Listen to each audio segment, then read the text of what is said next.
Do you struggle to improve your bench press? Well, then pay attention, because this is the first video in a series designed to help improve technique so we can start smashing PRs with seriously heavy weights. So our first order of business to get a proper bench press done is going to be how we're connecting to the bar. Our hand placement is critically important for how we're going to be pressing the weight, and it will vastly differ between an equipped weightlifter, raw bench pressers, people using supportive equipment. But let's go ahead and just stick with raw bench pressing, because that's what most guys are doing in the gym. So the first way we can go ahead and find out our bench press hand placement width is going to be with the tape measure.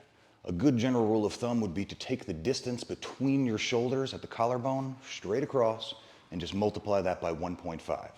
Now that is just going to be an average and it's missing a whole lot of nuance, because there will be outliers in either direction that will need it either wider or more narrow for a good feel.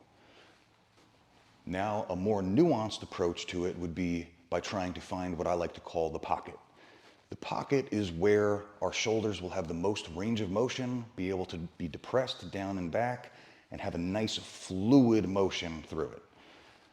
When you pull your elbows back into position, there will be one singular spot where you'll be able to get the most range of motion. So this is what it is for me. I pull back the elbows. This spot is where I get the shoulder blades down and back the hardest.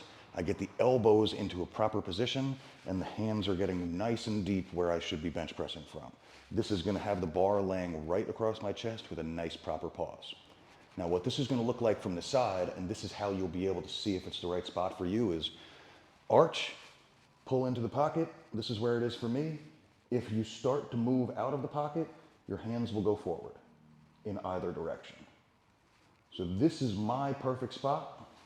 Go ahead and just find that perfect spot for you and go ahead and test that width on a proper bench press.